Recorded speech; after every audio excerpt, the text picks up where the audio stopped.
What happens when Donald leaves his nephews with his bajillionaire uncle, Scrooge McDuck? Read along to find out. You will know it's time to turn the page when you hear this sound. Let's begin now. The day had just begun, but Donald Duck's houseboat was already bustling with activity. Huey and Louie were helping their uncle get ready for a job interview. Donald wanted to wear his sailor suit, but Louie had a better idea. He handed Donald a fancy business suit. You gotta dress for the job you want, not the job you have, which is no job. Huey made Donald something to eat. And a big day calls for a big breakfast. Donald was all ready to go. There was just one problem. The babysitter wasn't coming.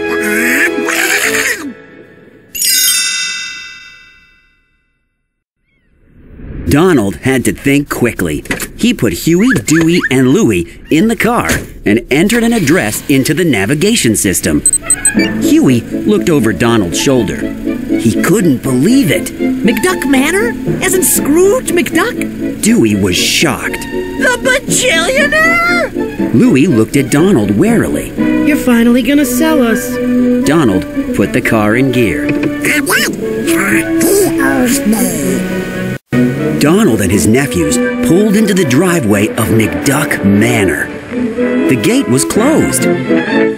Donald called Mrs. Beakley, Scrooge's housekeeper, on the intercom. Mrs. B, open up! I lived in the out here before. He shows up.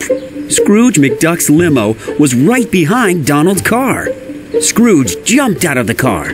Hey! Jettison that jalopy from my driveway this instant, you deadbeat!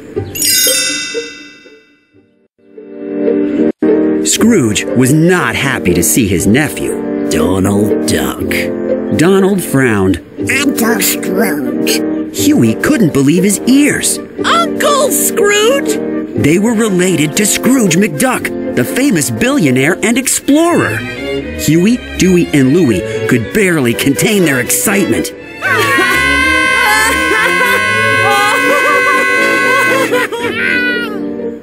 Scrooge ordered Donald to move his car, but Donald refused. Oh, here we go. Giving orders like he's the richest duck in the world. Scrooge shook his head. I am the richest duck in the world. Now move! Donald introduced Scrooge to his nephews and then told him about his job interview. Mrs. B said you would watch the boys. Can you do that without using them? Scrooge scoffed. Of course I can! Fantastic! Thank you so much! Donald hopped back into his car and quickly sped away. Scrooge wasn't exactly sure what he'd just agreed to do. Wait, what now? Huey, Dewey, and Louie were thrilled to be at McDuck Manor with their great Uncle Scrooge McDuck. As soon as they were inside, they blasted Scrooge with questions. Dewey jumped up on the table. How old are you? Huey looked at Scrooge. How come you never visit? Louie crossed his arms. You used to be a big deal. Whatever happened to you? Scrooge had had enough. Beakley! Mrs. Beakley led the boys to an empty room and gave them a bag of marbles to play with. The triplets wanted to find something more fun to do. Dewey used the heavy bag of marbles like a hammer to break off the doorknob. Come on, guys! Let's go touch some expensive stuff.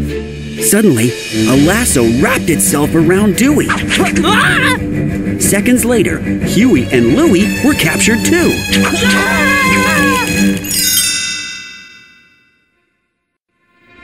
A mysterious figure questioned the three boys. Who sent you? Ma Beagle? Glomgold? Answer me! Louie bravely spoke up. Uncle Scrooge! Just then, the lights came on. They were being held captive by a girl. She cut the ropes off the boys. Oh my gosh, the nephews! The girl introduced herself as Webby Vanderquack, Mrs. Beakley's granddaughter. She had been researching Scrooge McDuck's family and wanted to know more about the nephews. The triplets told her a little bit about themselves. Excited, Webby looked them over. Wait! Are we friends now? Louie and his brothers nodded. So, friend, what do you do for fun around here? Webby kicked open the room vent and climbed in. Vent crawl! Louie looked at his brothers. At least it's not the marble room. Together, they followed Webby into the vents. Meanwhile, Scrooge McDuck was in his study. He hadn't liked what Louie had said to him, but he knew the boy was right. Scrooge had been a big deal when he was younger. It was time to be a big deal again. He had just read an interesting weather report about snow falling on the Drake Barrier Reef for the first time in 50 years. That gave Scrooge an idea. He put on his old diving suit and explained his realization to Mrs. Beakley. That weather report aligns perfectly with a Papia prophecy. A shift in currents may present a pathway to Atlantis, lost city under the sea.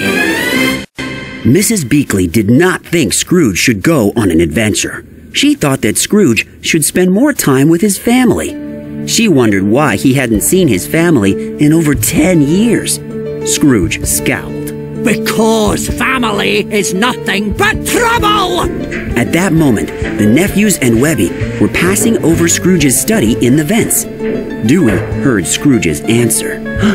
It hurt his feelings, but he kept following Webby and his brothers. Webby led the nephews to another part of the mansion. Welcome to the Wing of Secrets. Everyone climbed out of the vent. The large, shadowy room was full of huge golden idols, mystical artifacts, and even dinosaur skeletons. It was like a museum of adventure. Webby showed Huey a magical gong that was guarded by a statue of a dragon. The Gong of Pishu. Hit it 3 times to unleash unspeakable evil. Louie started putting green tags on some of the treasures. Huey gave his brother a strange look. What are you doing? Calling dibs on stuff. Scrooge is like super old. Webby stopped Louie before he could tag a golden glove. Careful! Medusa Gauntlet! 1 touch can turn organic matter to stone. Louie hesitated. Okay, we'll call this one a maybe. The nephews noticed a heroic painting of Donald Duck. They didn't believe it or any of the other artifacts were real. Webby wanted to prove the boys wrong. She opened a treasure chest. Louie shook his head. Probably bought it at an auction. A large cloth rose up from the chest. Webby gasped. This ghost? Dewey rolled his eyes. You mean this Halloween decoration? Dewey pulled on the cloth, and a ghost popped out. Webby screamed. Ah! It's Captain Peghook, the Scourge of the River Styx! Dewey grabbed a magical sword. It's real! It's really, really real! He hurled the sword at the ghost. It went right through the phantom and bounced off the gong. Webby gasped. Do not let anything else hit that gong! Just then, a headless man-horse came to life. It stumbled and hit the gong again. Webby was horrified. One more and something terrible could happen! Suddenly, the door flew open. It was Scrooge McDuck. Why aren't you in your rooms? The nephews grabbed Scrooge. They pulled him behind a giant coin to hide from the ghost, who jumped on the back of the headless man-horse. Scrooge wasn't afraid. He walked right up to the unruly spirit. Hey, beastie! What's it going to take to shuffle you off to the afterlife? The ghost cackled. There was only one thing he wanted: the head of Scrooge McDuck. Scrooge jumped into action. He dodged as the ghost hurled the magical sword at him. The sword missed Scrooge, cutting off the head of a statue of Scrooge McDuck. Scrooge caught the stone head as it fell. With a smirk, he threw it to the ghost. There's your head. The ghost shrieked in anger at his mistake and disappeared in a wisp. He should have been more specific. Everyone congratulated Scrooge, but the billionaire was upset that the nephews hadn't stayed where they were supposed to. Louie tried to explain. We came down to your secret museum to look for you because we love you. Secret museum? Scrooge turned on the lights. This is the garage. Unbelievable. I invite you into my home. And look at the mess it's got me. Dewey frowned. I guess family is nothing but trouble. Right, Scrooge? That made Scrooge even more upset. Everybody out! Angrily, Scrooge hit the gong with his cane. Webby stepped back as the stone dragon came to life. Pichu, the gold-hunting dragon. Louie was excited. Gold hunting? Sounds great. Huey pointed at Scrooge. Not when you're Duckburg's single largest owner of gold! As the dragon burst through the roof, Scrooge grabbed onto its tail. Ah! Me money bin! Webby wanted to catch the dragon. Dewey looked at his brothers. We're in. But how are we gonna get up there? Just then, Launchpad McQuack, Scrooge's limo driver, appeared in the doorway.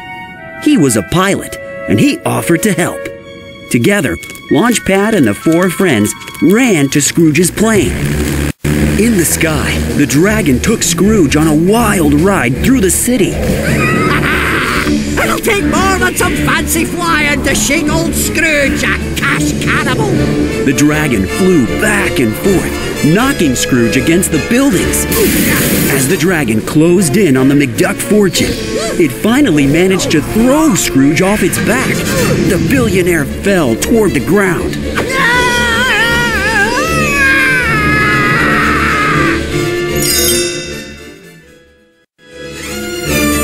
Luckily, Scrooge was pulled into the plane by Webby and Dewey. Webby knew it would take something special to stop the dragon. It's mystical, so we need a mystical device, like an oblivion mirror, or a Medusa gauntlet, or... Like this? Louie held up his hand. He was wearing the Medusa gauntlet. Webby glared at him. But I was gonna give it back. Launchpad steered the plane behind the dragon, just as it began its dive toward the gold. Scrooge took the Medusa gauntlet from Louie and strapped it on his hand. Then, Scrooge tied a rope around his waist and jumped into the sky. He dangled from the plane, reaching and stretching until... Scrooge grabbed the dragon by its tail. He held on tight as the gauntlet sent waves of energy through the monster. The dragon turned back into stone and crashed to the ground. Scrooge went flying, but landed safely in the pile of gold coins in his money bin.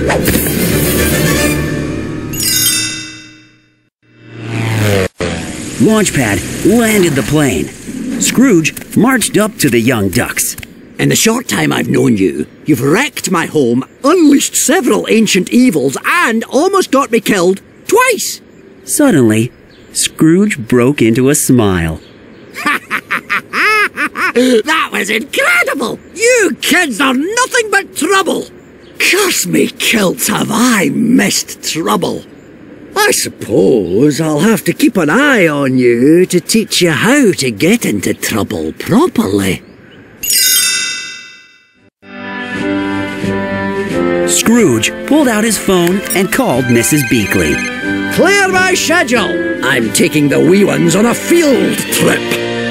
Scrooge hung up the phone and smiled at the little ducks. Now, let's go find the lost city of Atlantis!